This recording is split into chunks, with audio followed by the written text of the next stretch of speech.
पहले जहाँ से नाम हमको मिला है उनको गुरु जी को शरण करना है, उनको प्रणाम करना है। उसके बाद पंच तत्व का शरण करके उनको प्रणाम करना चाहिए। पंच तत्व कौन है?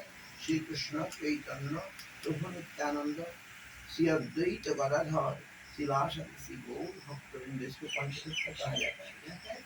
और उनको शरण लेकर उनको प्रणाम करना चाहिए मने मने कि वो लोग हमको हरिनाम दिया है, हमारा गुरु और भगवान पंचतत्व हमको हमारा हरिनाम दिया है, उनको स्मरण के प्रणाम करके महामंत्र करना चाहिए। महामंत्र पहले श्री कृष्ण चैतन्य हम बोलेगा तो सुनेगा है। श्री कृष्ण चैतन्य प्रभु नित्यानंद श्री अद्वैत गदाधर शिवासदि श्री गौर भक्तवृंद। श्री कृष्ण चैतन्य प्रभु नित्यानंद श्री अद्वैत गदाधर शिवासदि श्री गौर भक्तवृंद।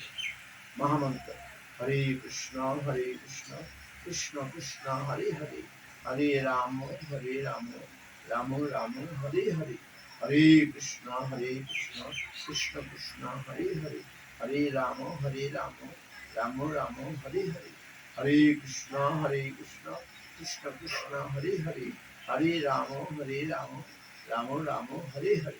प्रभु कही राम यही महामंत्र